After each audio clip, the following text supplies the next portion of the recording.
Salam alaikum, j'espère que vous allez bien. On va voir aujourd'hui la deuxième partie de l'auscultation cardiaque.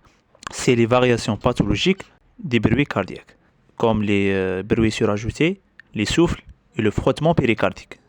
Pour les bruits surajoutés, ce sont des sons anormaux entendus en plus des deux bruits normaux, B1, B2. Ils peuvent être systoliques ou bien diastoliques, et entraînant un rythme en trois temps, c'est-à-dire B1, B2 plus un bruit qui est supplémentaire. Il y a des bruits surajoutés systoliques, c'est entre le B1 et B2, et il y a aussi des bruits surajoutés diastoliques, c'est-à-dire entre le B2 et le B1. Pour le surajouté systolique, sont généralement très rares en pratique. Donc, je ne veux plus en parler. Nous allons plutôt concentrer sur le bruit surajouté diastolique, car ils sont beaucoup plus fréquents. Ils sont de trois types dans le bruit surajouté diastolique. Il y a vibrance péricardique, claquement d'ouverture du mitral et bruit de galope. Pour la vibrance péricardique, c'est en cas de péricardite constrictif. Le claquement d'ouverture du mitral, là où il y a un rétrécissement mitral. Et les bruits de galope, il y a le B3 et le B4. Le B3, c'est un galope protodiastolique.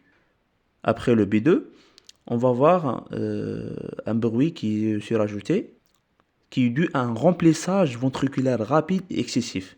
C'est-à-dire tellement il y a un remplissage qui est rapide, qui est excessif, on va avoir un bruit surajouté, un supplémentaire, c'est le bruit de galope B3. Il y a un bruit de galope B4, c'est les présystoliques, c'est-à-dire avant la systole, c'est-à-dire dans la fin du diastole, qui est dû à une contraction auriculaire forcée contre un ventricule qui est rigide. On entend ce bruit de cette façon.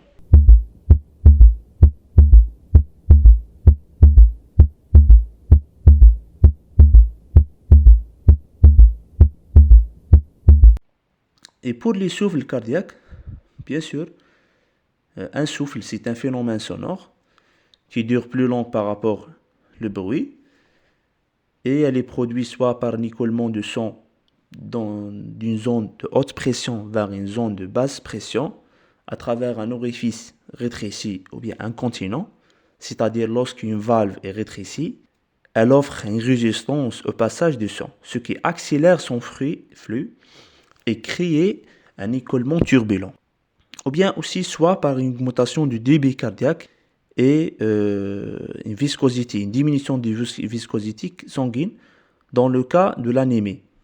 L'anémie va produire un souffle qui est fonctionnel, il n'est pas organique.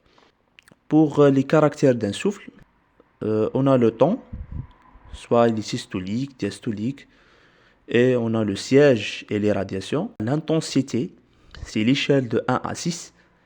Il y a le timbre, soit il est aigu, et grave, rude, et la forme. La forme, on trouve dans l'enregistrement phonocardiographe. Bien sûr, l'enregistrement phonocardiographe, c'est un moyen d'exploration des souffles. C'est-à-dire, il y a l'auscultation par le stéthoscope et il y a l'enregistrement phonocardiographe.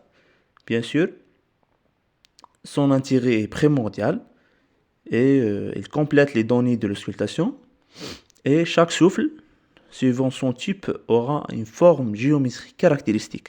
Par exemple, dans le souffle d'éjection, là où il y a l'éjection, on va avoir une forme qui est losangique, losange. Par exemple, dans le souffle de régurgitation systolique, on va avoir une forme rectangulaire. Dans le souffle de régurgitation diastolique, on va avoir une forme qui est triangulaire.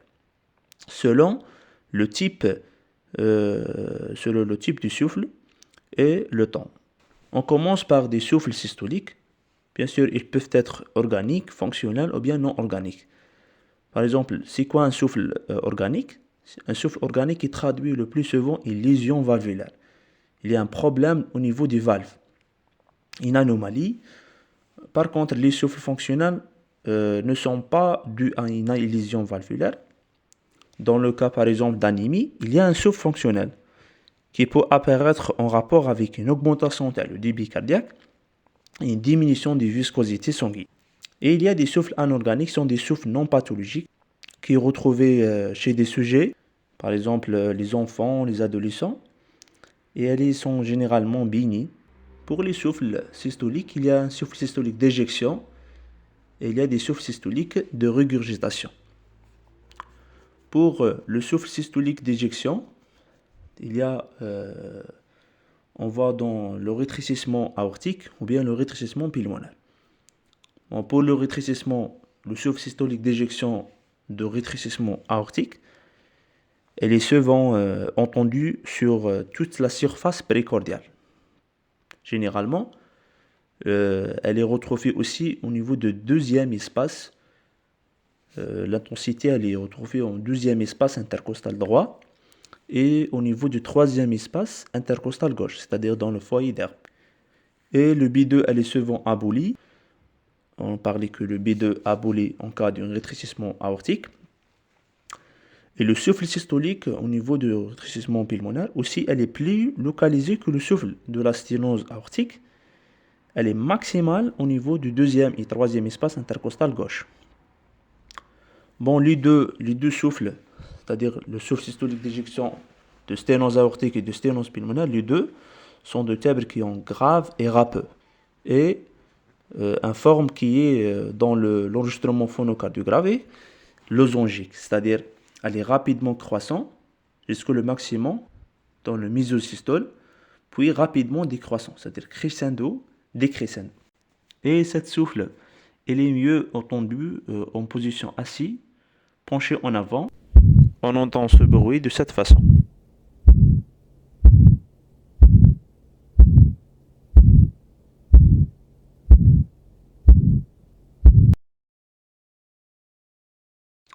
Et il y a le souffle systolique de régurgitation. C'est une astuce. Régurgitation, c'est une insuffisance. Il résulte d'un reflux systolique de sang d'une cavité de forte pression vers une cavité de faible pression. Par exemple, dans le ventricule gauche vers l'oreillette gauche, en cas d'insuffisance mitrale. Bon, la forme, l'aspect phonocardiographique est rectangulaire, c'est-à-dire elle est holosystolique. Bon, pour le souffle systolique d'insuffisance mitrale, elle est très importante, c'est-à-dire elle est maximale à la pointe et elle est de timbre qui est rude et jette en vapeur. On entend ce bruit de cette façon.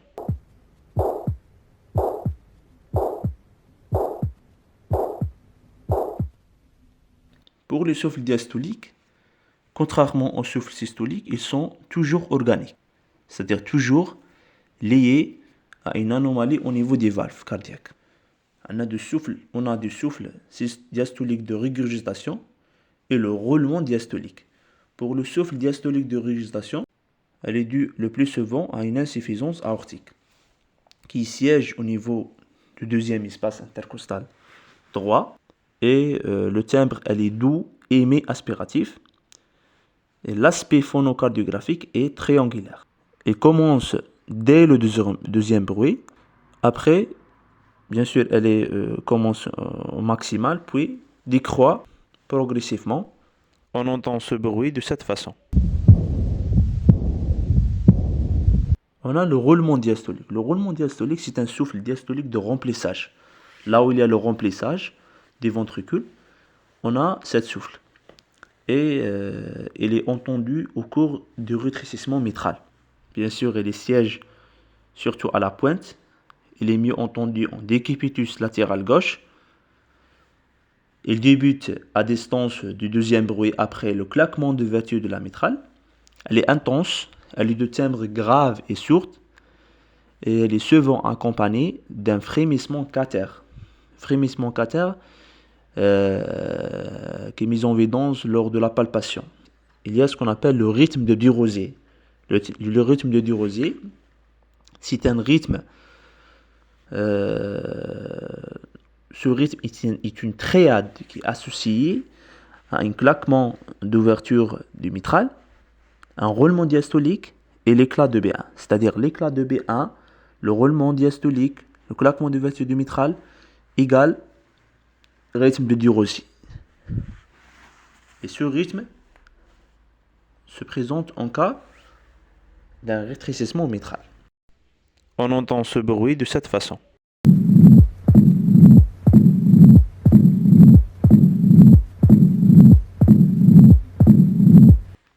Alors, on a aussi ce qu'on appelle le frottement péricardique. Le frottement péricardique, c'est un bruit surajouté qui est en rapport avec une inflammation des deux feuillets du péricarde. Il siège dans la région mésiocardique et le bord gauche du sternum et n'irradie pas, n'a pas d'irradiation, c'est-à-dire il naît et meurt sur place. Il respecte les bruits du cœur et le plus souvent, il est entendu dans les deux temps, c'est-à-dire dans le systole et diastole. On entend ce frottement de cette façon.